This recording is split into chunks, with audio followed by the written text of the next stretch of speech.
We are live. Another episode. The fellas are back on Halloween Eve. Nice costume, Cam. Mikey Thank you. wearing a beautiful hat. So we have a lot to get to. Week 8 recap, Week 9 predictions. Starting off, Cam, you missed last week. How was your Nashville trip, and how did your picks go? Because we didn't get your official diagnosis. Yeah, no, it was Nashville was a good time. My first time there, being there, like legally allowed to drink. A lot of fun, but betting wise, I did okay. I was actually more hot on the college slate as opposed to NFL. I think my picks ended up going around 500, maybe a little above, maybe a little below overall. Kind of usual to what I've been picking on the Dubcast. So, mainly my one or two Focus 5 hit, which kind of saved me. But it was a good time. Hopefully you guys did well. I was able to tune in a little bit, but couldn't catch the whole thing. But sounds like Mark crushed it while I was gone. I did fucking awful with UFC too. Mark was bad. Tough. Mark was good. Last question on Nashville. Were you boots on the ground? Tennessee, I think the game was in Tennessee, right? You didn't go to that, right? I did not go to the game. I was not boots on the ground. But one thing I don't necessarily recommend, it was a great time, but watching the London game, especially when it's your team playing in Central Time, is brutal. Watch the Patriots absolutely get their teeth kicked in by the Jags and started drinking at 8 in the morning. It's very difficult to make it watch the remainder of the Sunday night games or the Sunday slate in general. But it was a good time. I think Drake May looked good. I mean, the concussion kind of threw me for a loop, but yeah. You're mixing up weeks. Yeah, no, sorry. Yeah, I was thinking about this previous week, but no, I mean, I think Drake looked good, but the defense just looked absolutely atrocious. But yeah, no, it was a good time. Just don't recommend starting drinking at 8 a.m. when you got a full Sunday slate and you're betting on games. Don't you do that every week? All right. Anyways, Nah, we'll keep it light. Before we even get into the action, we have some comments from the Peanut Gallery. Oh, nah. Cam, put that away. This is in spirit of my picks for this week. I got a lot of dogs, and I just found this in the closet hanging up, so got to rip it. He's thematic. I like it. Colin, I like the fit. Mike, ... He's just wearing a hat. He's wearing a hat.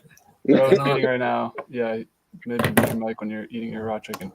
All right, let's get to week 8. Recap the game. Starting it off Thursday night. Rams beat the Vikings.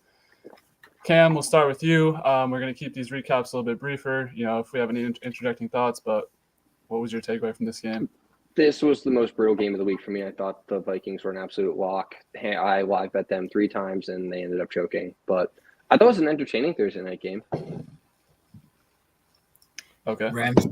Rams got Cooper Kupp and Puka back, which Puka was a surprise. I think we knew Cooper Kupp was coming back during our recording. But yeah, that was Rams playoff picture is looking a lot better than a couple weeks ago. True. That was stupid that Puka just came back and no one knew, and then I made one of those stupid same game parlays that FanDuel tries to entice you with and lost. So this game was a wash. I don't know. Not really much to say. Rams look like they're on the come up. We'll move to Sunday. Now, this one I have to take my victory lap on. Browns beat the Ravens. I was running back the podcast from last week. Michael and Mark did not like my pick. They said the Ravens are a quote-unquote wagon. I said they're not on the same tier as the number 1 teams in the NFL because they lose games like to the Raiders.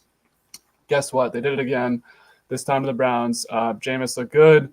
Cedric Tillman, stud. Post Amari Cooper, they're okay. Chubb's back. Browns, I think, have some juice under them with no Watson.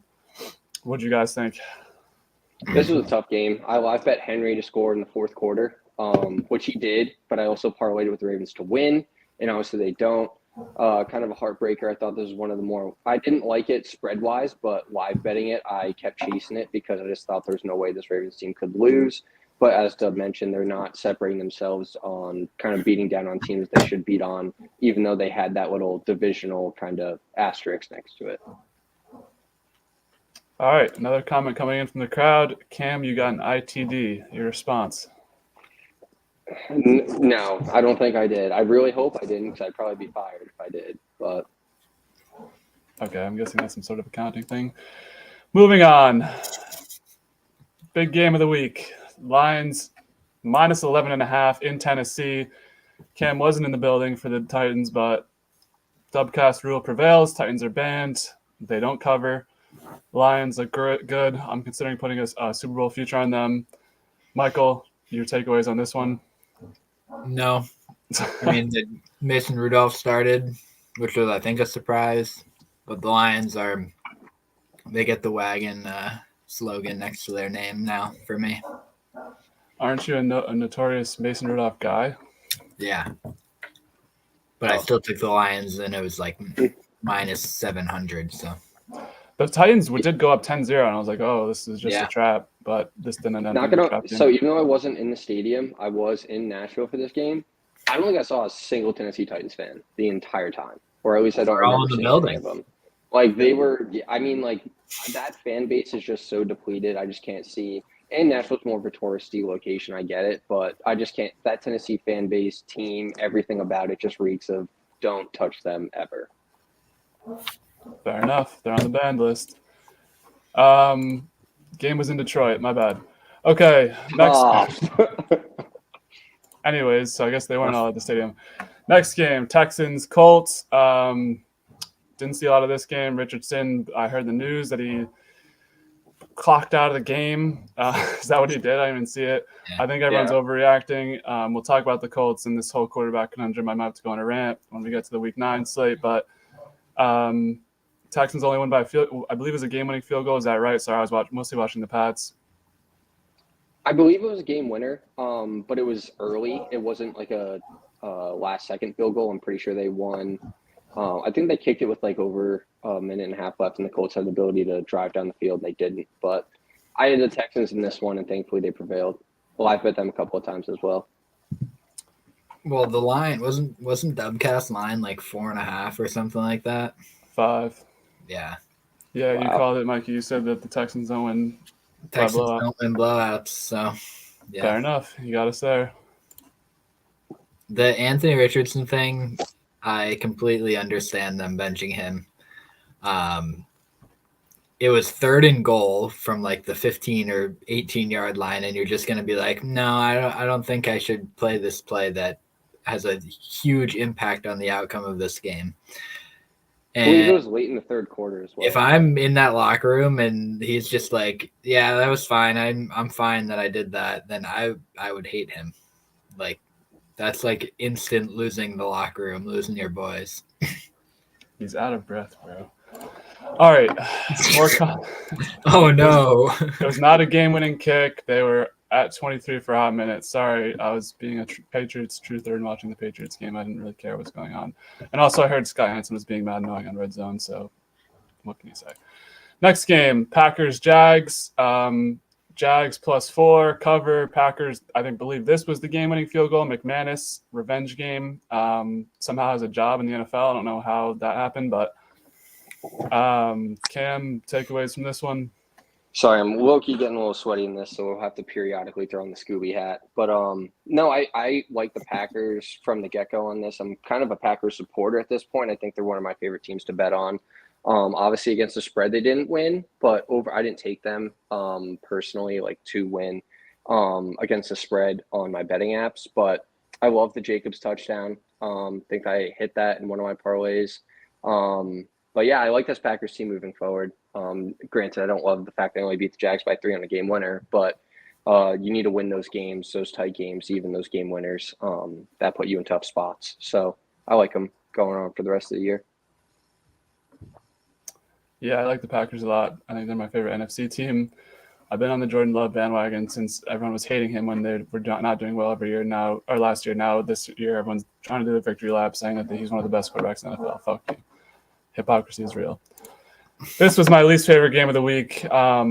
Decided to take a parlay for the Focus 5. It got cut off for most of the week because I edited it shittily, but also because there's 15 minutes at the end where my Wi-Fi went out and just nothing happened, so I fucked up. But this was on my parlay. It went horribly.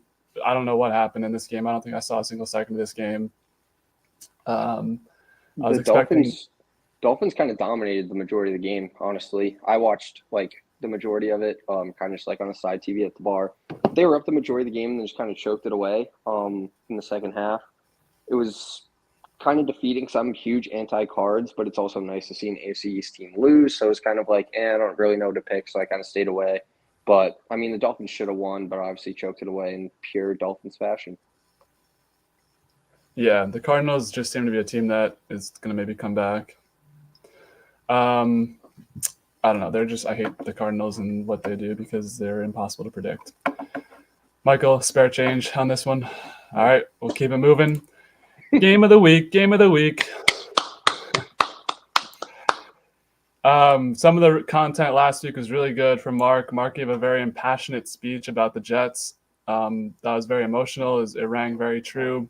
I recommend everyone goes back and watches that. We'll start with Michael because you've been the guy who's been very hopeful, optimistic, all the positive words. Things are going to get together. What is it, 2-6 now? 2-5? 2-6, same as the Pats. Same as the Packers last year that made the playoffs. All right, here we go. Go say what you're about to say, but you can't say these two words. Greg Zerline, go. I have no words. They might be trotting out like Riley Patterson or someone. They put leg man on IR with an undisclosed injury this week, so he's not gonna kick for the Jets ever again. This game was horrible. Basically, is what it comes down to. That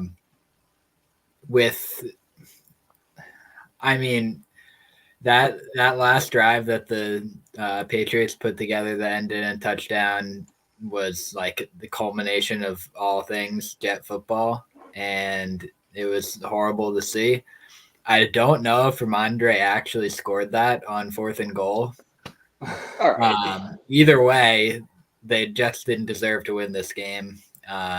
Good thing I took the Pats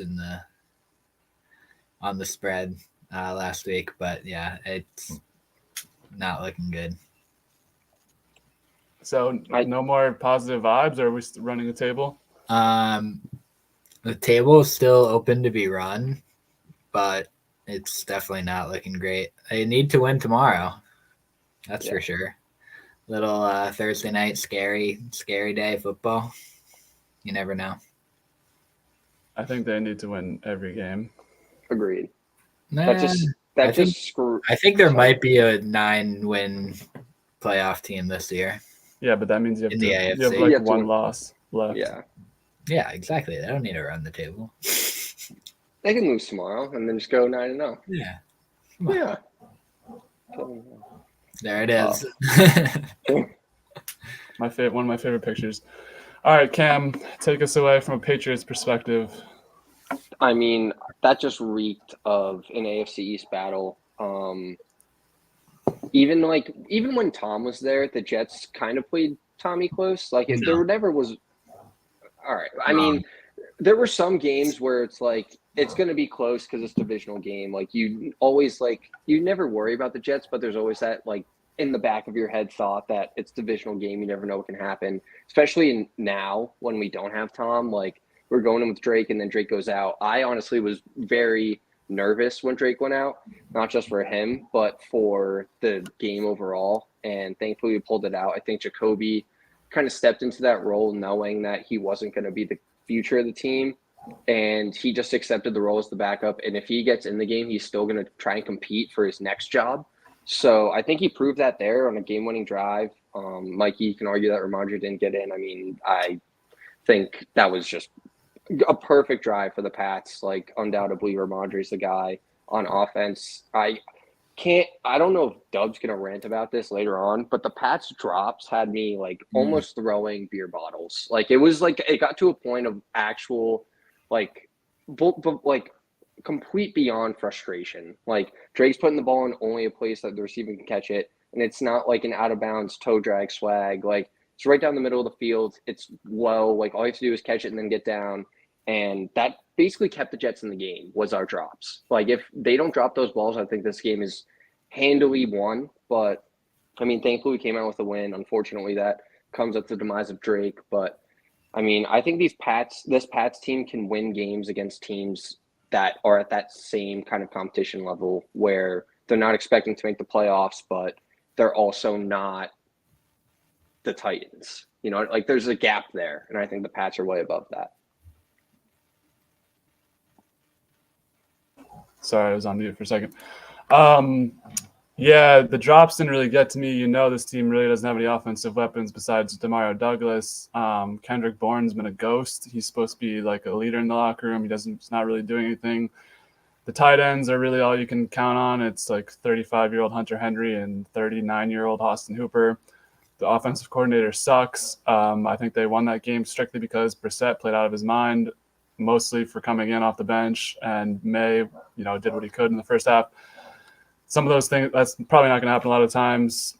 As for, I don't know. It feels like they still might be on the same level as the Titans. Obviously, they play them next week, so we'll talk about it. But I don't think they're in like the second to last tier in the NFL. That defense did okay, I don't know. Just felt more like the Jets screwing up than the Pats doing well. Pats just reaped that benefit. We have comments flooding in. When you were talking, you're a pussy. There's more. The Pats have no one except Ramondre, and he's trash too. Your takes? I think I kind of addressed that Ramondre is our main offensive weapon. I don't disagree with that. I think Ramondre played very well, and it's much better to be a Patriots fan than a Panthers fan. Even if we didn't have 6 Super Bowls, I'd still be much more comfortable as a Patriots fan than the Panthers right now. And you're not safe either, Mike. Wow. Thank you. I appreciate it. All right. Anything else in this one before we move on? Greg Zuerlein. All right. He said the words. Keeping it moving. Falcons on the road in Tampa. This one I actually did not see a single play from. I don't know even what to say about this. The Bucs without their receivers. Still keeping it close. I think that's something to note. But, I mean, the Falcons, they're on my not trust list. What I've noticed is I'm really starting to understand a lot of different teams and whether I trust them or not. And there's maybe like 3 teams that I trust in the NFL. And the NFL is I realize the hardest sport to bet. I think it's like kind of nuts. But this game, Falcons do get the job done. I think the Bucs had a last drive. I wasn't watching Red Zone. I was, again, watching the Pats. So, Michael, did you have anything on this one or anyone jump in here? No, I didn't watch it. I caught bits and pieces. I honestly was more impressed with the fact that the Bucs kept it a game. I know it's a divisional game, but they're without their 2 main options on offense, and yet they kept.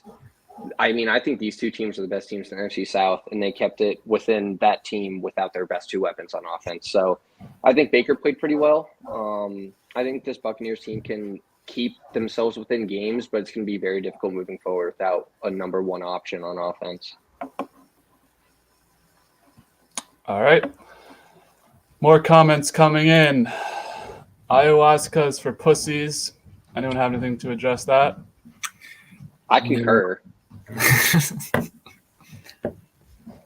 Was ayahuasca mushrooms or acid or both or neither? I think it's like a mushroom tea sort of deal. Yeah, It's some dumbass drug that Aaron Rodgers just made popular, and now everybody wants to comment. Yeah, on now it. he's drinking like fucking chili pepper He water. did it like one time and said stuff. Yeah. about it, and then everyone's just like, Aaron Rodgers. By the way, next week I can't do the podcast. I'm going on a darkness retreat, so you guys will have to. All right, We'll lock in. noted. You guys We have to got take it. over. And Cam, I don't know if this is like a string of things, so I'm just going to read them all at once. And Cam, who also related Dash Cantima Nahu. Is that ring a bell or? That doesn't ring a bell. All right, I we'll don't keep it know. moving. All right.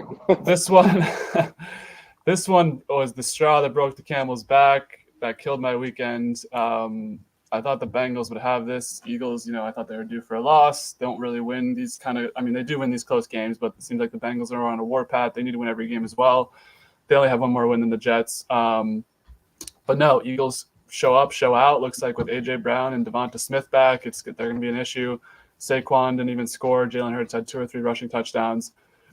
This is not looking good for Cincy. They got to win out as well. So what were your thoughts on this one? Okay. Yeah, I watched all this game because I was at a buddy's house and this was on Paramount Plus or CBS, whatever you want to call it. It was actually a very close game, and then going to the third quarter, it just became a blowout. The Eagles kind of ran away with it. I actually hit a nice little parlay on this one. Something with I think it was Jamar. I think it was Jamar to score either the first touchdown or score a touchdown, and then something else happened. But thankfully, that happened relatively quickly, so it was kind of a no sweat for me. But yeah, I mean, this Bengals team, like you said, has to win on out, and I'm not exactly sure what their schedule looks like, but it's going to be – they're not the similar position as the Jets because I think they have an offense that can score, like, consistently, but their defense just looks horrific. Like, they made the Eagles look like they were the Lions, like, and they're not. I mean, we've talked about on this podcast, the Eagles are consistently – if they win by like less than 6. They like kind of scratch away wins, and they blew them out. Just kind of curious if that's a turning point for the Eagles or not, but I don't know. This Bengals team has a lot to figure out. Yeah. Mikey, any extra thoughts on this one? Not really. I think the Bengals are basically done for. I think they have a pretty hard schedule coming up because they've lost games to teams that they should not have lost games to early in the season. And in the AFC North too. Yeah, they have to play. I know they have to play the Ravens at least once more. Yeah. Steelers maybe twice. I just realized I skipped over our records. I think did I say our last week record and year-to-date record? No. All right, quick up. All right, yeah, I'll Let's do a mid-seg. All right. Well, what's it going to be? Do it at the end. All right. Next game, Chargers. Saints. Thought the Saints had a little cover in them with the 7.5 hook. It turns out Spencer Rattler is not an NFL quarterback, seemingly. Although I can't say that because I'm going to go on a rant later about how everyone's getting benched too early. Hayner came in, but it didn't really change much. Chargers, I don't know. Mikey, take us away. Lad McConkey. Oh, what did Jim Harbaugh say today? He said he's like, I don't know. I didn't see I'll pull it up. That was something big we talked about in last week's programming was that Jim Harbaugh was going to cook the rookie quarterbacks of the Saints. So that, in fact, did happen. So I'm surprised this wasn't a bigger spread. I'm pretty sure it was kind of tight, like within 3. I had the Chargers on this one. This was another one of my few wins I had single-handedly, like betting game by game. I love the Chargers in this one. All right, you want to read it? No, sorry. I shouldn't have done that. Go ahead. No, I was just going to say that, I mean, I just like this Chargers team winning in close games, especially against Saints team that hasn't really proven themselves, especially without Derek Carr at the helm. So it was kind of a lock for me. I can't really see myself betting on the Saints moving forward, especially without Derek.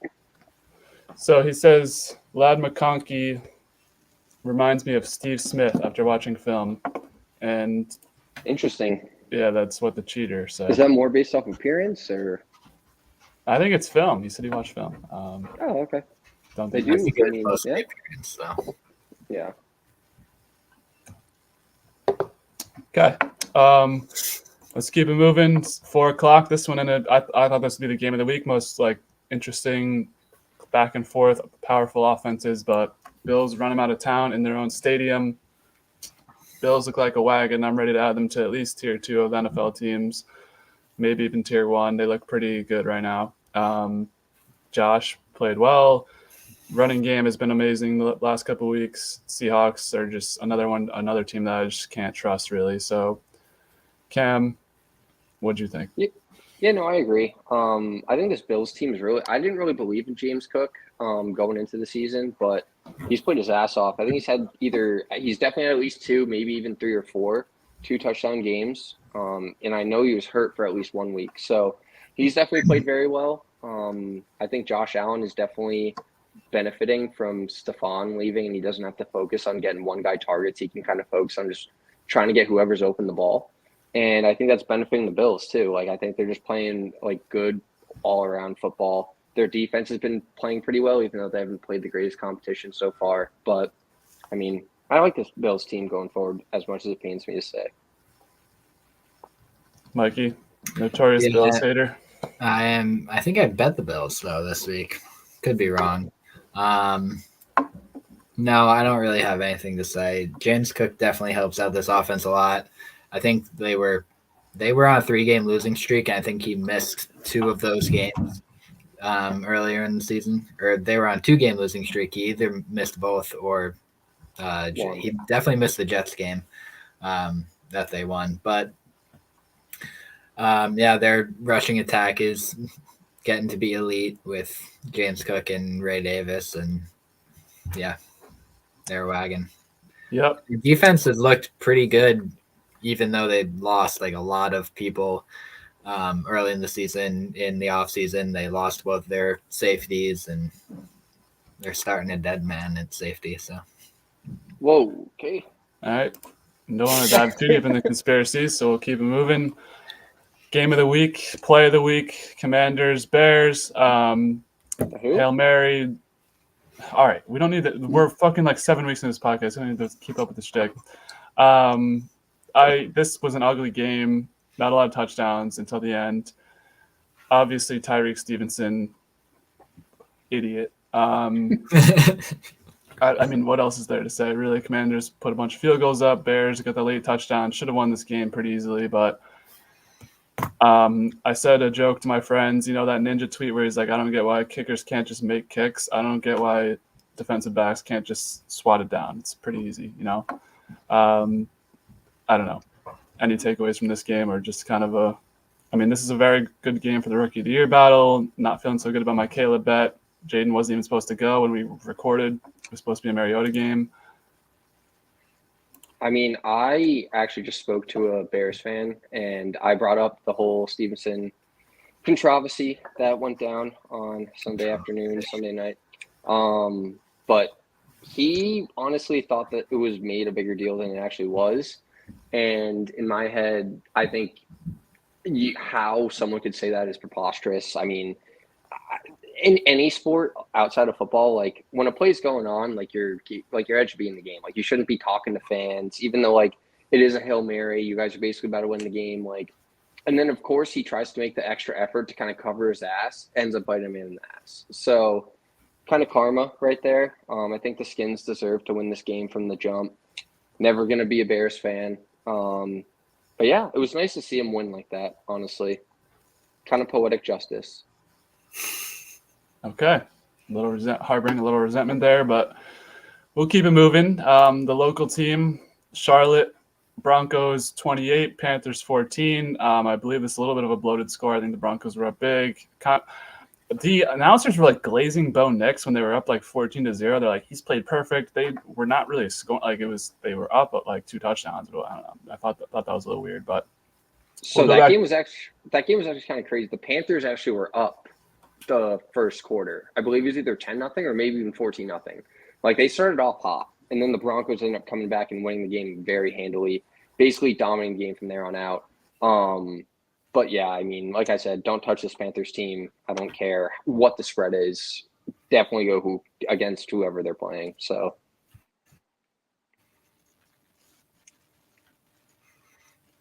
Mikey agrees, I think. we lost Dub. W's gone. All right. I don't have the slate in front of me. You got the next game, Mike? No, I don't. The Bryce Young revenge game. It was the Bryce Young revenge game. I mean, did you watch any of that game or no? Not really. No, I think the next game is KC Vegas. Oh yeah, what'd you end up picking in that? I don't remember what the line was. I think it was like 10 something, and I took the Chiefs. Oh, there he goes, and that did not work because they only won by 7. Yeah, tough. How did Mark do last week? I forgot to ask. I didn't see his picks. You'll find out at the end. Oh, okay. I got to keep it for the chat just so keep it under control. Yeah, I mean, I think that you said that spread was at 10.5. That sounds right. I mean, I think I bet the Raiders plus 10.5 as much as I don't like to bet the Raiders. When I sent Dub my picks, even though we didn't look at them or even announce them on the podcast, which was a little upsetting. Stories for another day. Yeah, it's okay. But I mean, divisional opponent, 10.5. Like you got to win by 2 scores. Just seems like a lot. I know the Chiefs team, like we've talked about it week in, week out. Sure, they're not blowing out teams, but they're still the 2-time defending world champions. It's kind of tough to bet against them. And when we do, obviously we end up losing. But yeah, I mean, I thought the Kelsey touchdown was nice. I think I had that one of my parlays. It just seemed like he was due. I didn't even recognize it was tight end university or tight end day or whatever the fuck they call it. And the tight end scored. I think I saw some graphic. I think there were 16 touchdowns from tight ends this past week. It was the most on a tight end day. Yeah, exactly. Yeah, I mean, I like and it a was lot. just yeah, and it was kind of just seemed like it was due. Like, of course, Kelsey's first touchdown of the year is going to be on tight end day. But I'm curious to see what their offense looks for the rest of the season. I don't know if that means that they're going to get Kelsey more involved. I mean, I know teams kind of lock him down and try and make him as least as an option for Patrick as possible. But I don't know. I thought it was I mean, other than that, I didn't really catch much of that game. But this Raiders team, like even though it was 10.5, seems like too large is difficult betting for the spread. Like, I'm sure they're going to be double-digit dogs again, and I don't know. Like, I might go the other way, but yeah. I don't know. I feel like the Raiders are just like a sneaky team. If it's like a huge spread, they might do something. Agreed. I can see that. 49ers, Cowboys. 49ers won 30-24. I don't know what the line was on this. Let's see if I can find it. I think it was 6.5, 7.5. In the 49ers way, but I didn't touch this game like bet on my own account, but for the Dubcast that I hope you would read, I think I took the 49ers, but I don't like I think the Cowboys made a late push to come back and end up making it a closer game than it actually was. But this 49ers team hopefully gives them a little bit of life, especially against an NFC opponent who's, even though they've been struggling, they can seem like they can win some games. But, oh, our host is back. Sorry, everybody. What game are we on? Cowboys. Sorry. All good. I was just going to – I think if Dub missed it, I think the Cowboys kind of came back late. It didn't really seem like much of a game, kind of garbage time touchdowns. But I don't know. I was curious to see your thoughts, Dub, if you think this win gives the 49ers a little bit of confidence moving forward the rest of the season against an NFC opponent that was supposed to be one of the powerhouses. Yeah, I mean, I think you're still down. I mean, Ayuk's out for the year. You're still down McCaffrey. Juwan Jennings didn't play. I don't like how they didn't really come back until the end. I mean, they couldn't close it out, but obviously you go up big against the Cowboys, and the Cowboys have been what they are this year, but I thought it was a pretty decent win. I think they can string a couple wins together. They're usually a second-half team, so I'm excited for the 49ers' future. I like them. I really like Mark's pick of them winning the division. That was a really smart pick. Smart man. Did you guys talk about the Chiefs game? Yeah. All right. I'll just keep moving. Last game on the docket, Steelers-Giants. We did have a comment that I forgot to address. Buckeye with the game-winning catch. Thank you, Noah Brown. # developed here. Wide receiver U, Ohio State. Okay. I did not watch a single second of this game. I was watching World Series Monday night, but it seemed like well, I know, right? Well, I have a very high rooting interest in one team losing the World Series, so I had to make sure that happens. It did happen that night, but not last night. Anyways, didn't watch any of this game. Maybe I think I was watching something else too. Anyways, so take it away here. What were your takeaways on Steelers-Giants? Cam, you said you watched this. Yeah, I watched bits and pieces. Just first half was absolutely atrocious. Field goals back and forth. Then it got to late Monday night, and I've kind of been battling a sickness for the past couple of days, so I didn't stay up for the second half. Watched the highlights the next morning, but I mean, I thought that Pickens touchdown no call was kind of crazy. Not so fact that they didn't call it, but the fact that he had the athleticism to do whatever he did in the back of the end zone makes me like. I always thought Pickens was a pretty athletic receiver who could make plays, but I've never seen that before. So I kind of like him in potential touchdown parlays moving forward. But other than that, I mean, it's a shitty game on a Monday night. Not many takeaways from me. Yeah. Yeah, Pickens seems to be reinvigorated with Russ. Seems like he's doing a little better, a little more motivated. Mikey, if you don't have anything else, we'll move on to records and then get into week 9. Yeah, Najee, 3 good games in a row. 100 yards, yeah. That's all. Okay. All right. So last week for week 8, Mikey was our champion, 10-6. Mark was 1 under him, 9-7, and I was 500, 8-8. So another week where no one went in the negatives. I don't think we've gone in the negatives in 3 or 4 weeks. So keep it up. What about Good work, Ken? boys. Ken put his picks Oh, in. Oh yeah, I didn't Yeah. look at those. I mean, Yeah, we've already talked about that. We were offline, so Yeah. it's okay. it doesn't count. You got to come in the pod for your picks to count. So Okay. on the year, Michael now in an astounding 49, 41-1 after starting off pretty badly. Cam still retains his record of 45, 29-1, and I'm up to 71, 50-2. So now let's get into our week 9 picks, starting it off with the Jets. Texans in New York, -2. I will say I looked at ESPN Bet this time, and I checked on CBS Sports. So I see what you guys are saying. Some of the lines are a little bit gimmicky because there are some changes. So this is as of Wednesday, like 3 p.m. lines on ESPN Bet. I have the Jets -2 at home. So I think we'll save Mikey for last. So Cam, take us away with your pick here. I don't want to say it to a fellow person on the Dubcast, but this seems like one of the locks of the week. I know you just lost Diggs, but this Jets team has given me no reason to give them points, especially with CJ Stroud on the other side. Give me the Texans +2. I'll get into my Focus 5 later too, but I love the Texans this week, especially on Thursday night. Yeah, I'm with you. I mentioned it last week. The Jets just too many times have, not steered me wrong, but I've just had faith in them that they're going to be the team to come back. This is the week, everything's going to get okay. They did a good job describing that on PMT today. I listened where they were saying that, they're always the team that you're going to be like, this is the week where they get their shit together. I'm done predicting that week. It may happen at some point. It may not. But for the near future, I'm not putting any faith on the Jets, especially this spot feels a little weird with the Vegas, -2. I think that's just a home point swing. I think Vegas is basically telling you this is a straight pick 'em. Texans, no Diggs, yeah. But is Collins playing? Do we know? I don't think so. He's not playing? I think he's coming off IR this week, so it's only Tank though. Yeah. Okay. Well, expect a lot of Dalton Schultz, a lot of Mixon. I still think the Texans can pull this off. Michael, you make it a clean sweep on your home team, or you can have that optimism and take the Jets. I don't want to take the Jets, but I'm going to.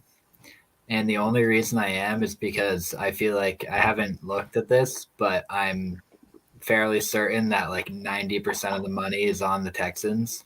And I think Vegas is about to eat this week after like 3 bad weeks in a row for Vegas. So yeah, I'm taking the Jets. Did they have a terrible week last week? I'm going to look. I think they actually did pretty well last week, but the 2 weeks Rams, before, I knew they got fucking crushed. Yeah. Rams won as underdogs. Browns won as underdogs. Jags covered. Patriots won outright. Eagles won outright. I mean, last week wasn't that bad. Commanders, that was kind of a weird spread because it switched a lot, but Raiders covered. So I don't think they did that bad last week. I think they're still waiting to ream, but my point still stands. Fair enough. We'll head to 1 p.m. slate. This should be a real barn burner. Patriots, Titans. Drake May at practice. either today or yesterday, I saw the alert, so I'm assuming he's going to play, but I could be wrong about that. It could be a Brissett game. Michael, we'll kick it back to you since you don't have an interest in this game. Well, we do have the Dubcast Titans banned rule. Will you be obliging by that, or are you going to go against rule number one? Rule number one stands. The Titans are not going to win by 4 points. That seems highly unlikely. If they'll win at all. And especially, I was like wondering, I wonder if this line is Vegas knowing Drake May is going to play or not play. I think it would go down to like maybe 1.5 or something if they know Drake May is going to play, because he's looked pretty good in the games he's played, in the games that he's finished. So if Drake May plays, then definitely taking the Patriots here. If not, then it would be more of a toss-up, but I'm sticking Patriots. Yeah, I'm with you. 3.5 just feels like a mountain for this Titans team. I mean, I fell into the trap, my infamous trap, when they were 3-point favorites against the Malik Willis Packers. I mean, obviously the Patriots are a little bit worse than the Packers, but I just don't see this being like, even if the Titans are somehow to pull this game off, I don't think they're going to be winning by like a touchdown or 10 points or anything. I think the Patriots can easily cover 3.5. They're probably going to win this game. I think last week was a big statement win for the Patriots. They needed that win as much as the Jets did, just due to like all the rumors about Mayo, things happening behind the scenes. You can't just win one game and be happy. I mean, if they get to 3 wins, that's amazing. That'd be pretty surprising, but I don't know. I feel like this is way too far from what I would put this game at, so I'm taking the Patriots. I mean, if you're give it to the Titans, make it like 1.5, 1, pick them, something like that. So I like the Patriots to cover this 3.5. Cam, I'm assuming you're on that same wavelength.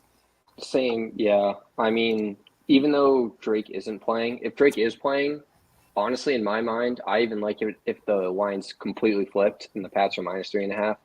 3.5 is kind of tough with the little hook, but even with Jacoby's proven that he can also win a game on his own. I mean, he beat the Bengals week 1, granted it's week 1, but he can command this offense. He ended up leading a comeback last week against the Jets, definitely hammering the Pats plus 3.5 against this Titans team. I don't think we've talked about it enough, like how this Titans team is just brutally awful to watch. So it's going to be a gross game. Don't mind the under either. I forget what it's at exactly, but it's going to be 37.5. 37. It could be at 30, honestly. I would hammer the under if I were you, but I like New England plus 3.5 for the Dubcast. So latest Drake May update, apparently he's in phase 4 or 5 in the concussion protocol, and he was supposed to be limited at practice today. So that's the latest Drake May update. I don't know if Levis is coming back, but I feel like him and Mason Rudolph is even that. interchangeable. Honestly, I'd like it even more if Levis was playing. Yeah. So keep it moving. 1 p.m. Cowboys Falcons. I'll start this one out. I came dressed up in this costume. I am a Cowboy. Hence, I'm taking the Cowboys. I can't trust the Falcons in spots like this anymore.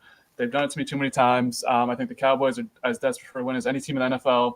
I think the Falcons have a little bit of room to lose a game or two.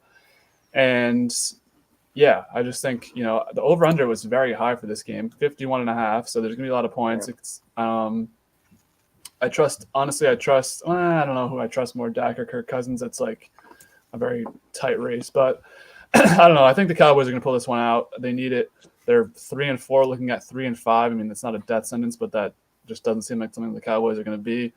So I'm taking the Cowboys plus 2.5, and also I would maybe take them outright to bet on. So you guys with me are fading that idea. Mikey? I'm taking the Falcons at home. Definitely could see it being like a field goal to win at the buzzer or something like that. I just don't think the Cowboys are a good football team. Like, they were pretty highly touted to start the year, and they just have never shown that they're capable of like living up to that high Cowboy standard that they have. And the Falcons are like a well-oiled machine sometimes on offense, and sometimes they're ass. So you never really know with them, but I feel like at home they'll get it done. I'm going the opposite. I'm going the same as Dub. I think the Cowboys are due for a win. Just seems like I'm surprised the line's even this short. Honestly, I know the Falcons have kind of scraped away wins and made them the top of the NFC South, but that NFC South team is just that the whole division is just completely unpredictable. I think the Cowboys not get on a roll, but they establish themselves as one of the better offenses within the NFC. I think they look at CD a lot too. So I'm going to take the Cowboys plus 2.5. Yeah, I'm looking at the Cowboys' losses right now. They lost the 49ers, the Lions, the Ravens, and then the Saints. Besides that Saints loss, not really any losses that you'd be like, wow. Yeah. So I like them to come back, make a little bit of a push here in the middle of the season.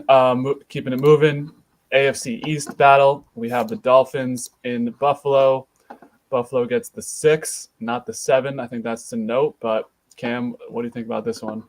Yeah, that was kind of tough for me, but I mean, Miami controlled that Cardinals team, not comparing the Cardinals to the Bills, but it's also Tua's first week back coming off of that obviously major concussion thing that they kept talking about. Their offense actually looked like they could move the ball compared to when they had any of their backups in. And it's also an AFC East game, even though it's in Buffalo. I like the Dolphins plus 6. I can see them maybe getting a get-right game and even win this game outright. I'm not going to take that, but I like the Dolphins plus 6. Mikey? I'm looking at the weather in Buffalo right now because the Dolphins are notorious horrible bad cold weather team.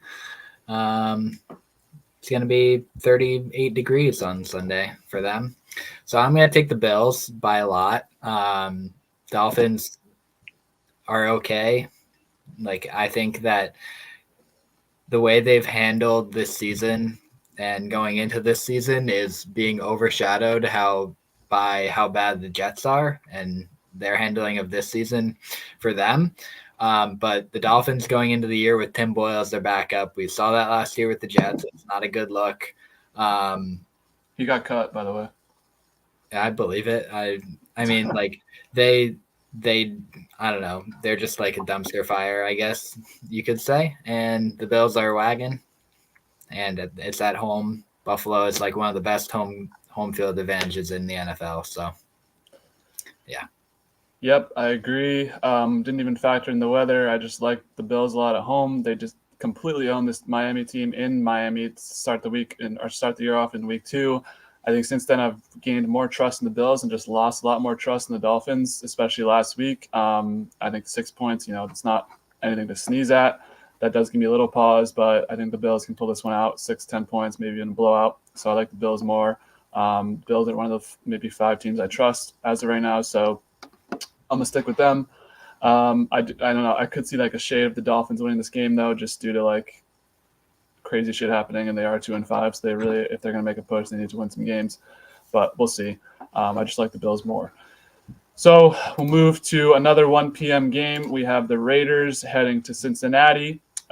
Raiders, I didn't get to talk about it because my internet cut out, but I liked them to cover last week, cover that 10 against the Chiefs, backdoor cover at the last second. Here, there's 7 points, so a touchdown. This time, I'm leaning the other way. I think the Bengals get this done. Coming off last week, an embarrassing loss in Cincinnati. Now you have the Raiders who look, helpless. I don't know. Gardner Minshew looks awful. Aiden O'Connell's on the IR. I think they just need to blow things up. Maybe just keep Max Crosby. I mean, I don't know what else there is to blow up. They don't really have many more pieces. Brock Bowers looks good, but besides that, Brock Bowers isn't going to win you a football game. So I like the Bengals to cover 7. I think they win this game by 10, 14, something like that. What about you, Mikey? Yeah, I'm with you. I think this could be the final straw for the Raiders. I don't know if they'll fire Antonio Pierce this year at all, but I feel like if they get blown out here, this could be the week for that to happen. I don't know. They're just not a good football team. They did get that last 2-minute touchdown to cover against the Chiefs last week, which was unfortunate for me. But yeah, I don't see that happening. Bengals need it. Raiders they know they're bad. We're starting to get to the part of the season where teams know they're bad, and that doesn't bode well. Tank season. Yeah. Couldn't agree more with you guys. The 7 is kind of tough for me. Would love it if it's at 6.5. I could easily see the Bengals winning by 7 flat. But this Raiders team hasn't given me enough to take them +7 against a team that's, as you guys have mentioned, desperate to win and just stay within playoff contention. So I'm going to go with the Bengals -7. I think they're kind of neat. They're desperate for a win, due for a win. I also, even though Jamar scored last week, I think they might establish the running game early. So maybe Chase Brown touchdown, kind of hinting at that for the Focus 5. But something to look at for the viewers. Okay, so before we move on, I want to cut back to what Mikey said earlier. He was correct. 83% of the money is on the Texans at +2. But when it comes to the money line, 50-50 for Thursday night. So Damn. a little interesting there. We'll keep it moving. Chargers Browns 1 p.m. in Cleveland. New Browns look with Jameis at the helm. I'm seeing this is down to 1.5, so I'm going to keep it at 2 because I wrote it at 2. But a little bit of money coming in on Cleveland since 2 hours ago. We'll go back to you, Cam. What's your take from this game? I had it at 1.5, but I'll even take the 2. I'm going with the Chargers. I mean, that kind of seemed like a fluke Jameis win, just to keep up with his personality and everything. I think it's kind of a wake-up call coming this week. I think Jim Harbaugh will ground and pound. And just, okay. I don't know. I just think this Chargers team is much more reliable to bet on as opposed to the Browns, even though they're on the road. I like Dobbins to score in this one too, but I don't know. This Chargers team, I just think they can slow the game down and end up winning by at least 2. Yeah, I'm with you on the Chargers. It's close. I don't like it really because I think the Browns are different with Jameis at the helm. I don't like the Chargers on the road either. I think all their losses have come on the road. Maybe I'm pulling Mark now, just making up head stats. But I don't know. I don't have a lot of faith in this Chargers team. Like I want to like them. They just don't have any weapons on offense that make me go like they're going to put a team away. Hence, Vegas also agrees, leaving the spread very close.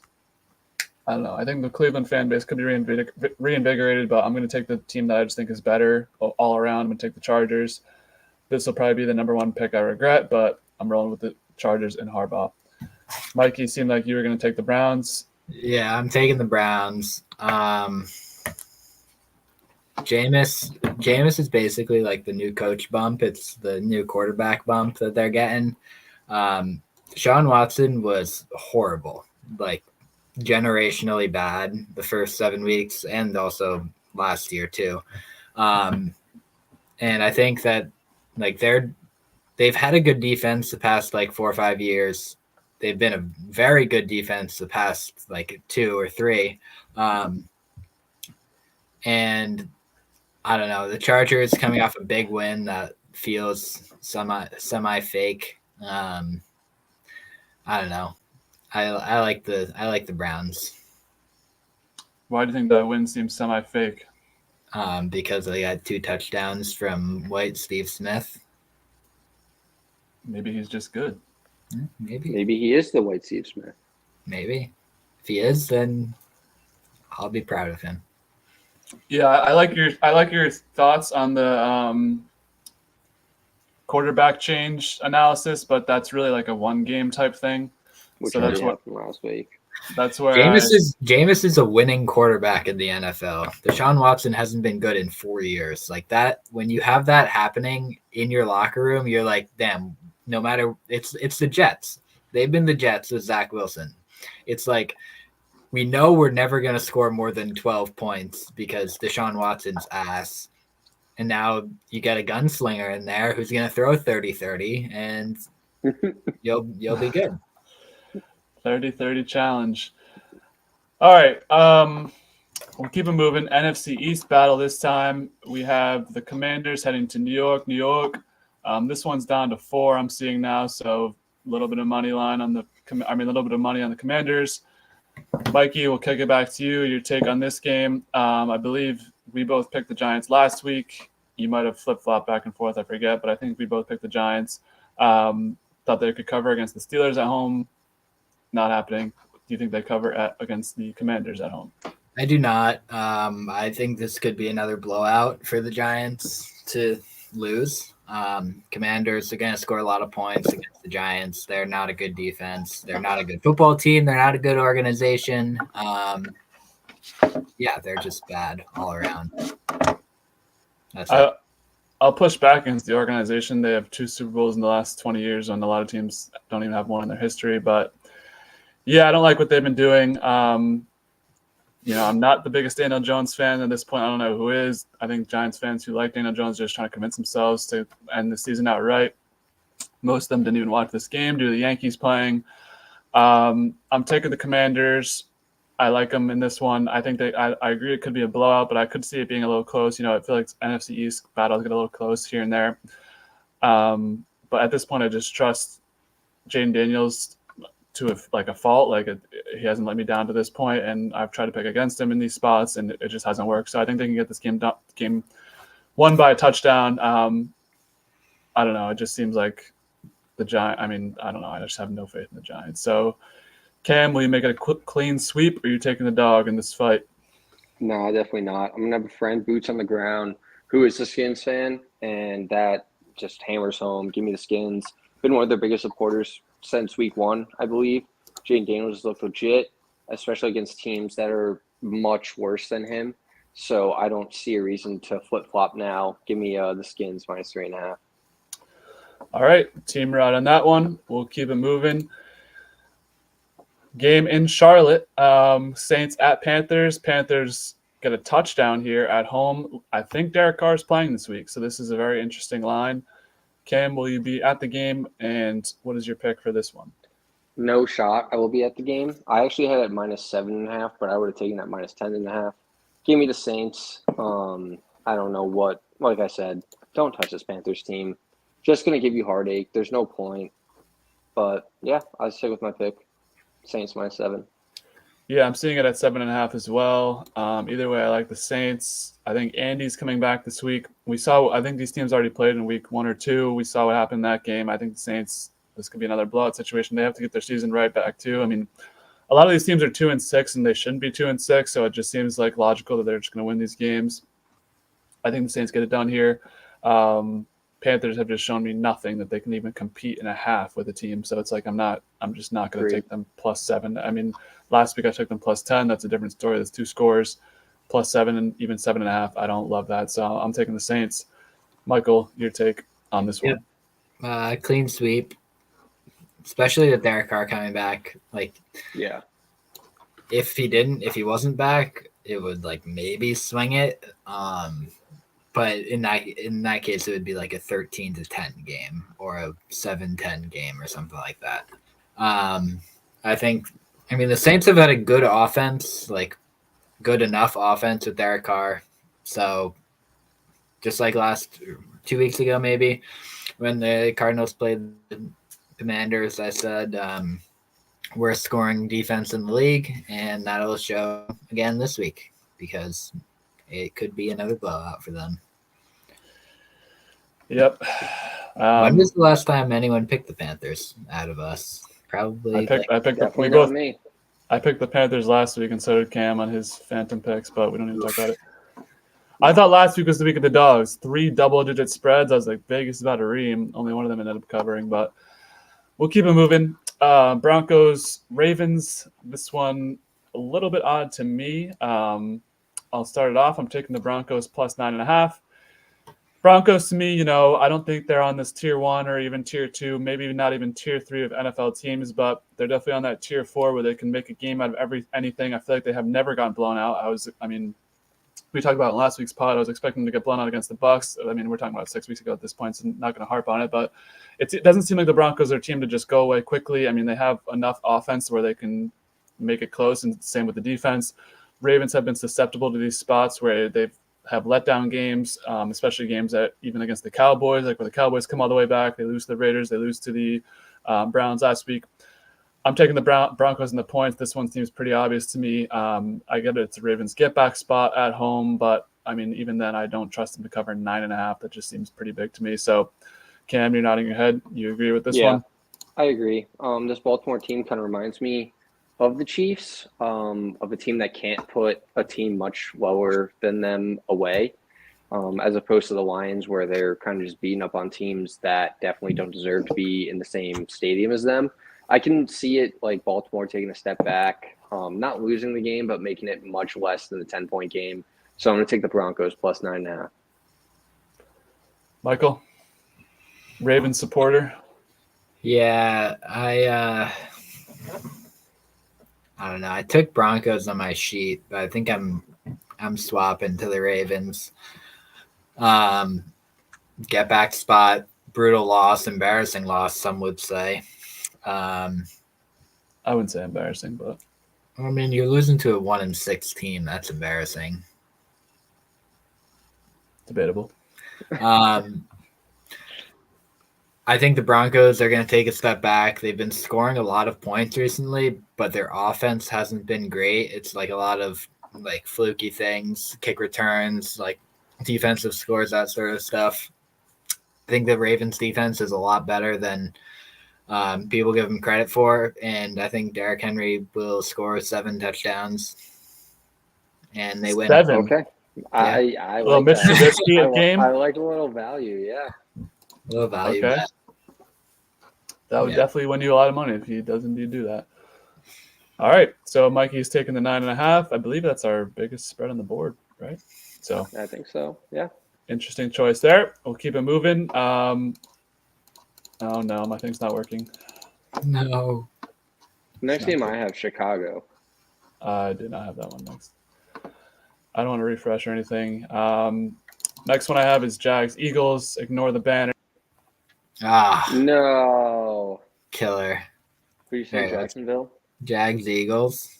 Yeah. Philly minus 7.5 is what I have. Same. I'm taking the What do you- Jags. Same here. I couldn't agree more.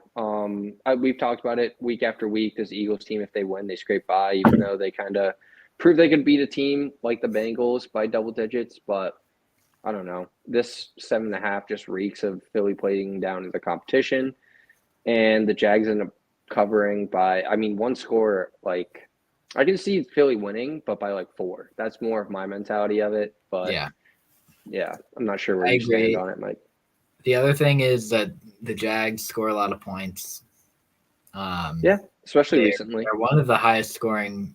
I mean, I don't know. This is a made up stat, but they're probably top 10 in scoring offenses. The past 4 weeks at least, they seem to be putting up a lot of points. And I mean, the Eagles can score. You can score with them. If the Jags can keep up and score with the Eagles, then I think this is a close game. I don't think they win, but I think it's a close game. I'm just surprised that Jacksonville's gotten so much hate as opposed to these other AFC South teams. Like, I think it's kind of getting a little bit masked now by the Anthony Richardson thing with the tap out, but Jacksonville's getting absolutely shit on, like, for the first at least 4 weeks of the season, especially after paying Trevor that. Like, yeah, that's why.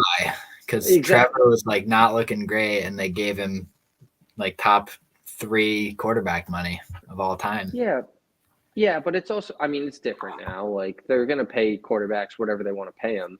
But it's also like, I don't think Trevor Lawrence is a bad quarterback. Like, I don't think they lost like the majority of the games because of Trevor's performance. But I think their whole team needs to kind of figure it out. But it's also the same thing as the Eagles. Like, the Eagles haven't really established anything to me where it's like, oh, Philly minus 7.5, book it. Like, that's not an easy bet for me. So even though it's at home in Philly, I kind of like the Jags plus a 7.5. The hook is perfect too. Yeah. 7 would have made it a little bit more difficult, but the 7.5 makes it a little bit more easy to bet on. I agree. What do you got next? Next game I have is Chicago, Arizona. Not sure about Alright. you. Sure. So this is one of my favorite games to bet on. I mean, I've harped week after week about how much I don't like this Cardinals team. The fact that they're favored against a team that just came off of that shitty, like, I mean, there's a tight game, but like to lose like that definitely like kind of puts something in your team, in your locker room. It's like, hey, like, we should have won that game, and there's no reason for us not to lose like that ever. So I think they come out hot, and I think Chicago and Caleb actually have a very decent game on the road and ended up beating Arizona outright, never mind the spread. I could not disagree more. Really? Okay. I mean, the Bears, I feel like that sort of loss is something that can either galvanize the team, get the boys going, or if they have like a bad culture or something, be like pointing fingers and stuff after that loss. And I don't think the Bears are a good organization. I don't like their head coach. Cardinals are like a sneaky team. They're in that spot. They're 4-4. They have like, I think they're tied for first in the division. Like they could get some things going. They've been playing a lot better. I think they started like 1-3 or something like that. They've been playing a lot better. Yeah, I'm not a fan of the Bears. You were shit talking the Bears in last week's picks. I Now you're was. I don't up like. on I them? don't like. I don't like either of these teams, honestly. I maybe I'm just biased. I'm just not a Kyler Murray guy. Like the Cardinals and the Titans remind me so much of each other, even though I know the Cardinals are like they'd blow the doors off the Titans, but they both are just so inconsistent. Like it's week after week. Like at least the Titans, like you kind of know that they're bad, so it's not as like I don't know. This Cardinals team, I would never want to bet on them. They just have a different game plan every week, and it almost seems like they pick the wrong game plan every week. Um, I'm not a Kyler Murray fan, as I mentioned. I just think when you have a quarterback like that, he's not Lamar, but he tries to be like Lamar, and I can just see that biting you in the ass more often than not. So I'm gonna go with the road dog on this one. Fair enough. What do you got next? Next one I got is Detroit versus Green Bay. Probably the game. Let's skip. Let's save that for W whenever he comes back. Let's do. You want to do the Rams and the Seahawks? Yeah, 4:00, right? Yeah, 4 o'clock slate. So I got the Rams -1.5. Yeah, Like in my spread. yeah, same. I'm taking the Rams there. Seahawks are coming off a bad loss, which is not great, but I think the Rams like showed us last week with all their guys back that they can be an elite offense. And I think it just gets better with the guys getting healthier. Cooper Kupp, Puka could be something in the focus 5 for that. Yeah. I got the opposite, honestly. I think the Rams kind of are still riding that high off of the Vikings win. I think that the Vikings are one of the best teams in the NFC. When I just think that they not got lucky, but they outplayed to their ability in the beginning of the season. And the Seahawks have just been struggling lately. I think they're kind of due for, especially an NFC West matchup win. I'm going to take the Seahawks at home +1.5. Fair enough. Next game I got is Indianapolis versus the Minnesota Vikings, with the Vikings at home -5.5. Sunday Night Football. This is like a tough one for me. I don't know about you, knowing that Joe is starting. Yeah. Vikings have a super good defense that gets after the quarterback, which doesn't bode well for a immobile quarterback like Joe, but it is new quarterback bump. I'm not sure how like the locker room, how much of fans they are of AR at the moment. So maybe they get a boost from that. But I am going to take the Vikings. I think that they're just an overall better football team. 5.5. You said 5.5. That's what I have it at. Yeah. 5.5's like a lot. I don't know if they can do that because the Colts do play a lot of close games. But I think it's going to be a turnover game for the Colts with Joe. He's a fumbler of the football, known gunslinger. So maybe see a few turnovers from them leading to points. I mean, I agree with you, but in a little more different kind of analysis. I just like this Vikings teams much more than the Colts. I mean, they've proven to me that they're more consistent and that they can win games, and they can also win games by a large spread. Like they're not a team that can, like I've seen them win by at least 13, 14 points, where the Colts, granted, they do like to keep it close, but I haven't seen them prove it on the road, especially against an NFC team. I think the quarterback, like I think they are more successful right now when it comes to Flacco in the near-term future.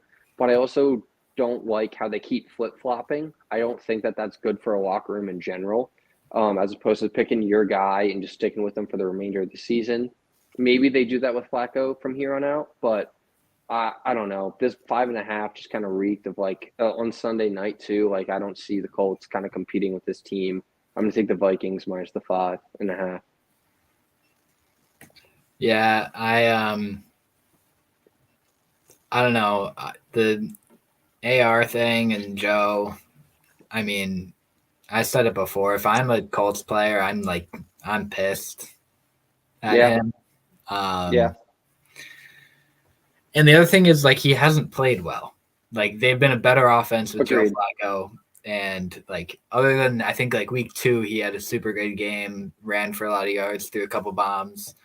But other than that, like, he hasn't been great all year. He's been, like, historically bad completion percentage. It just feels like the Colts are in, like, a weird thing where their team's, like, ready to go. They have a supporting cast that's ready to go and a quarterback who's not. And yeah, it's a weird situation in Indy. Yeah. Not fair enough. I get where you're coming from.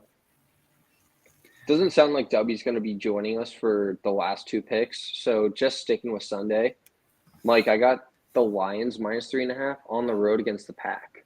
Not sure where you lean on that side. Yep. I'm with you there. I'm taking the Lions. Haven't picked against the Lions yet. I don't think I'm going to. I think they're like they might be the best team in football. Packers are a good team, but I think the Lions outclass them. 3.5 is, I don't know, because the Packers do keep a lot of games close. They have a good scoring offense. But the Lions they're a juggernaut right now. Yeah. No, as much I couldn't agree with you more. It pains me to say that I'm going the other side. I think I've bet on the Lions every single spread this season, but I also really like this Packers team. And when you give me the Packers at home, not only +3, but +3.5 with the hook, divisional game, I'm going to lean Packers. The Packers can score a lot of points. Granted, they turn the ball over a decent amount, but I'm just curious this is probably the game of the week, in my opinion. Like, I agree. divisional matchup. You got 2, not juggernaut teams, but you got 2 teams that can make a deep playoff run. So, in that case, I kind of like the Packers getting them in the regular season, and wouldn't be surprised if this matchup happens in the postseason and the Lions end up on top. Just kind of seems like one of those games. But in my opinion, I'm going to take the home team, divisional rival, +3.5, who's also not looked bad. So I'm going to take the Pack +3.5. Yep. I don't know. I guess Dub will have to make his pick and split the tie. But I have Chiefs -9 in the Monday night game. You do? I have the line at -9. I'm going to lean Tampa Bay. Even though they're without their 2 best receivers, we've talked about the Chiefs kind of scrape away wins and how the Bucs can fight even though they don't have their best players on offense. I don't know. This 9 line seems like a lot, especially for a primetime Monday night game, which have typically been closer spreads than we've seen recently. I don't know. I like this Bucs team. 9 just seems like a lot for Kansas City in general. Never mind at Monday night, but I'm going to take the Bucs +9.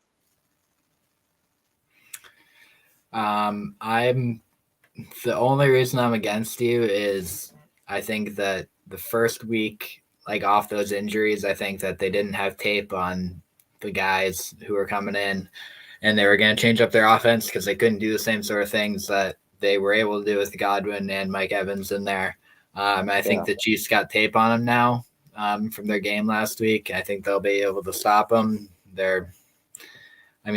We talked about how Baker's like an average at best quarterback without elite weapons like that. Chiefs don't like blowing teams out, but I can see this one swinging that way. It's also tough. Yeah, it's tough betting against Patty. I mean, and the Chiefs. Yeah. We've talked about that week after week, so totally get where you're coming from. Yeah. But yeah, I'm taking the Chiefs. I would bet that Dub takes the Bucks here because he hates betting the huge spreads. But Yeah. yeah, So we've been getting messages coming in and out. We have completed our slate for week 9.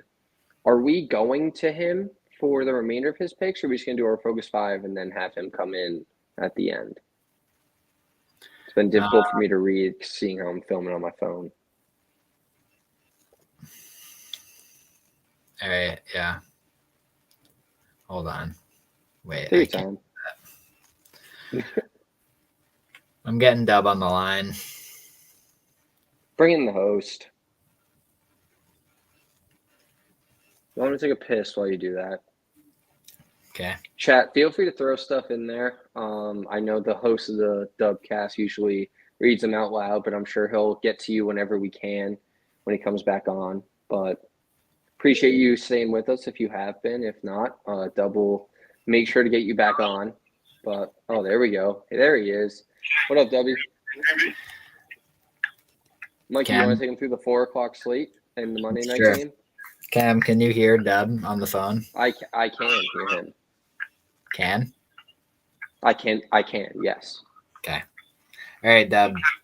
You're on. Or Ken. Can. Where do we leave off? You need to give your picks for the 4 o'clock games. I think just 4 o'clock and Sunday and Monday. Okay. What are those games? Oh, come on. All right, you have a sheet in front of you. No, I have it on my phone. I'm really walking around the neighborhood right now. Doing the Dubcast from the neighborhood? What's Yeah, I don't know what he's doing right now. Apparently, the internet just came back. So I'm walking back in my house, but my basement's a dead zone. All right, you got Bears Cardinals. All for like a minute. I'll tell some Talk jokes. about the World Series. The Yankees have Garrett Cole on the bump tonight. Well, when is this? Oh, this is live right now. Has So this it's an started? automatic loss. Yes. No, it doesn't start till 8. 8 o'clock start. Yeah. I think that I don't know if either of you watched that game last night, but it was pretty electric. Yankee Stadium looked like it was having a good time. And yeah, Yankees in 7. All No. right. I disagree with that. But of the teams that have gone down 0-3 in the World Series, they've won a combined 3 games of the 25 times it's happened. So if the Yankees win tonight, they'll make it further after going down 0-3 than any other team ever. Yeah, I think you guys win tonight, but then that'll just put you to bed. Game 5. Excuse me, he's a Mets fan. That's bad, buddy. We've already All been. To the audience, I apologize. Hopefully this issue is fixed soon. Verizon, I can't say enough about them. It's not a Verizon podcast. I won't delve into it. This is a Verizon sponsored. I sponsor podcast? Verizon. Verizon, if you sponsor me, Verizon if and you 3 Wishes Whole Foods Wine. If Verizon sends me an email to sponsor me, I'm literally clicking spam so fast. All right, I'll run through my picks. I guess I'll just listen for your picks later. I wouldn't need to rehash everything. Hopefully you guys had a good dialogue. Sorry once again. Okay. It was terrible. Jags, Eagles. I'm taking the Jags and the points. 7.5 is too much of a hook. Eagles coming off too bit of a high. They need to come back to earth.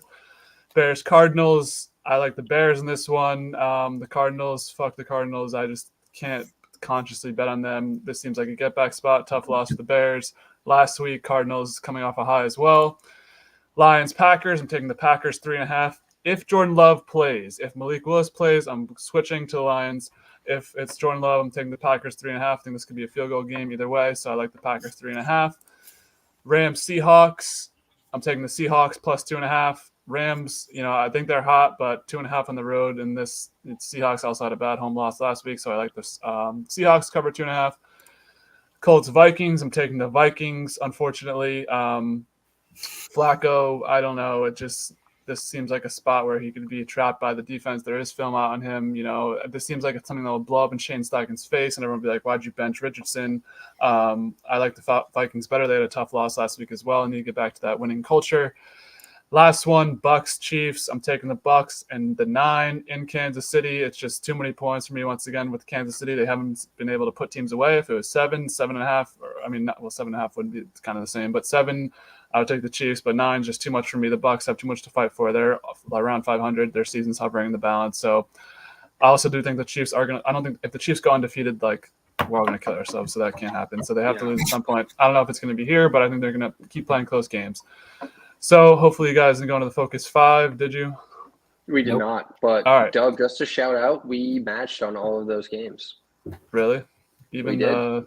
And I think me and Mikey were against each other on, I think, All but all of one. them. All but Other one. than Minnesota. Yeah. All right, so one of us could be in the negative, or two of us could be in the negative.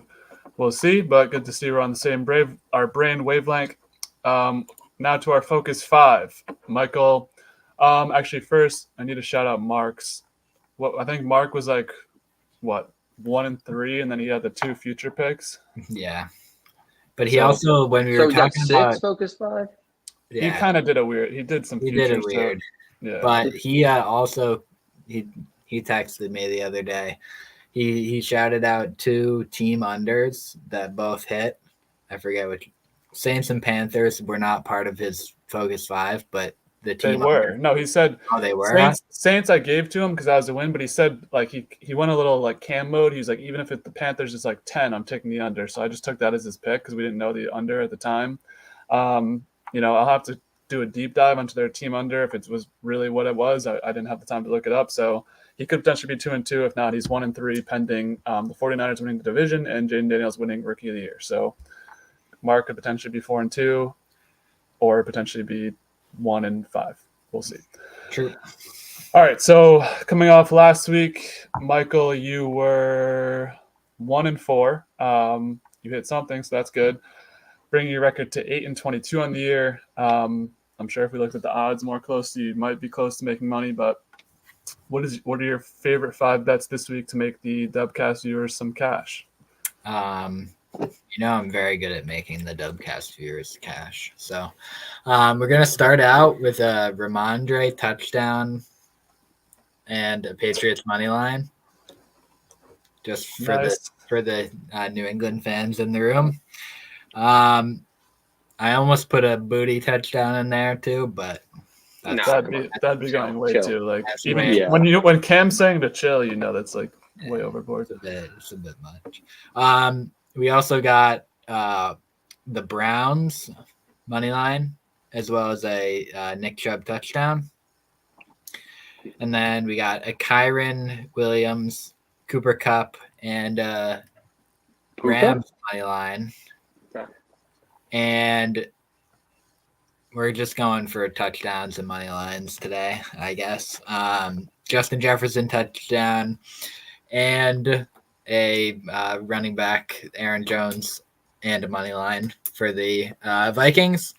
And then last but not least, we always like to put a Monday night parlay in there because I always watch the Monday night games. I don't always watch all the Sunday games. So Well, wait, Monday night college basketball starts. I don't care about college basketball. So You gotta get your priorities straight, man. So we have the Chiefs, probably money line, could be spread, but I'm probably going to stick with money line. And then we're going to go with a Travis Kelce touchdown, make it 2 in a row, maybe 3 in a row. Honestly, I'm not even sure. And let's do a Xavier Worthy touchdown. Wow. Kid's feeling it. I like your picks, but then you add in the extra, like 2 touchdown scores is too Yeah, many. we're trying to make money here. We're going for value. Fair enough. Cam, obviously not being on the pod last week, your record remains the same, 9 and 16. So pretty good for the picks you give. It's probably up on money. So we'll go back to you with your picks this week. How are your picks last week, though? Wait, So before we last start last week, did you take Gibbs, Montgomery, and Lions I did. money line? I did. Did they both score last week? They did. They did. Okay. Actually, in the first half, they both scored. So And did you take Hill I think Waddle? I picked that last I week. did not do the Hill and Waddle one. Even though that is tempting for this week, I stayed away. Mikey's first focus 5 is the same as mine. Give me New England money line with Ramondre touchdown. In my head, if New England wins, you're going to need Ramondre to score. And if New England wins, it's not even an if because they're playing the fucking Tennessee Titans, which we've all talked about. Kind of illogical to pick them to win. So love that bet. Second is going to be a money line parlay. I'm going to go with the Chargers against the Browns. Going to go with the Skins against the Giants, and then Chicago against the Cardinals. All of those 3 I thought were the most underrated spreads, and I like those teams a lot more than the teams they're playing against. So the third one is going to be Thursday Night Football. Maybe should have led off with it, but I got excited because Mikey and I had the same Focus 5 pick, so I had to lead off with it. But third pick, I got the Texans money line, and I like Joe Mixon to score, as we've already talked about due to the injuries that they've suffered at the wide receiver position. I love Mixon to score, and I also like the Texans to win. Fourth, I got my running back touchdown parlay. So I got Saquon, Derrick Henry, and Aaron Jones. And Mikey also mentioned that he liked Aaron Jones to score in his parlay with the Vikings. And my fifth and final Focus 5 is going to be the receivers. So I like Jamar Chase to score back-to-back touchdowns in a week. So I got him in my first leg. Then I got A.J. Brown in my second leg, knowing that Devontae Smith scored and A.J. Brown didn't score last week. So it's going to be my second leg. And then third is going to be Tank Dell, kind of hedging that Mixon pick that I mentioned earlier. Those are my 3 receivers. Dell's going to obviously be the number 1 there. But those touchdown parlays create the most value. All you have to do is win. I've noticed I usually do 4 legs, but on the Dubcast, keep it relatively conservative and only do 3. But I've won 10 to win 200 several times this year. So definitely take a look at those touchdown parlays, even if you don't like my picks. Definitely dabble in your own. You can definitely find picks that you like to create more value. And as I mentioned, I like to create value in my Focus 5. I'm not just going to pick one team to win straight up. And with my record at maybe a little bit below, what is that, like 350, give or take? 400 plus, yeah, 400, give or take. I mean, with the odds that I have, I mean, it's not going to be as hurting as opposed to betting on one team straight up. So I think it's definitely worth it. All right, in between, 350 and 400. I like those Focus 5 if you want to generate a little bit of parlay value, seeing how Dub stricts us within the constraints of the spread for each game. Kind of want to like branch out a little bit and give you guys a little bit of insight on how to make more money. But Dub, host the podcast, bring us home for your Focus 5. First of all, I don't constrict anything. You can say whatever you want. I think it's simple to just pick against the spread. Like, it's a pretty good talking point. You guys add in stuff all the time. I don't know. I got a lot of heat for talking about that worst One Direction singer dying, but I didn't. We agreed to move on from that. Also, I didn't agree to that. All right. Bad week for me last week, 2 and 3. Just a terrible gambling weekend that I want to forget about. The only thing that made me money was BYU and Texas A&M. Actually, shout out, 2 people told me to take Texas A&M, so I took them. They won. Good job to those people. So I'm back to the basics, Focus 5. I got 4 simple picks, and then I got a parlay. So starting it off, I like 200.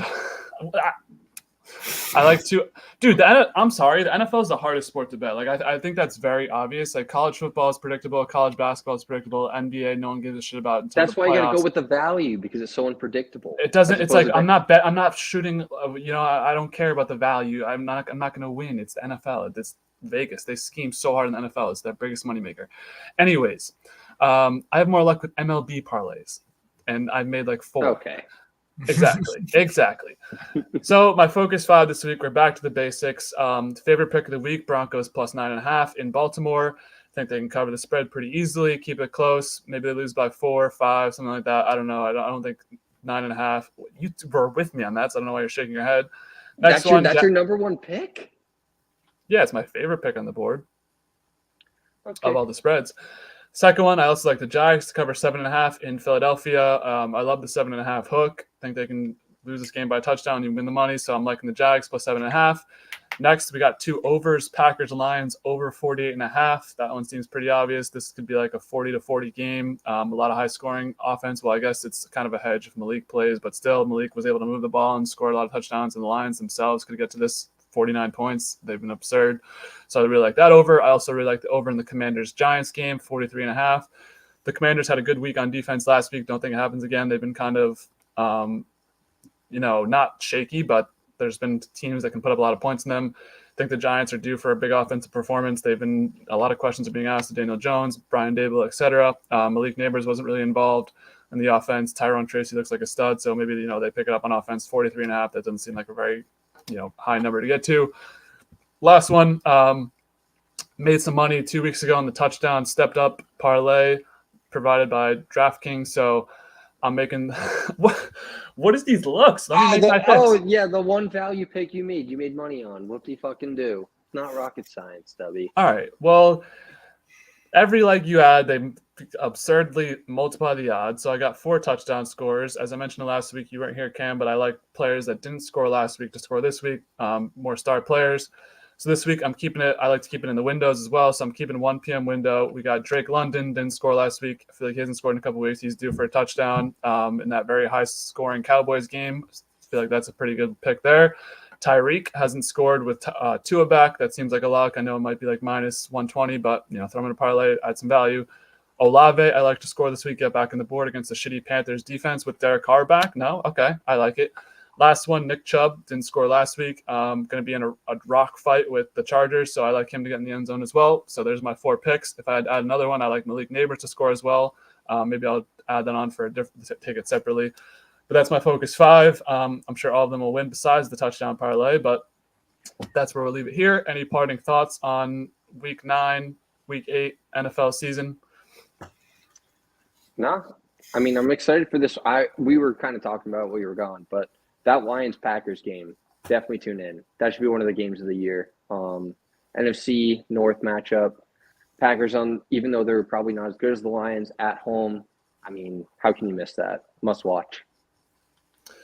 Yeah, definitely some good games looking forward to this weekend.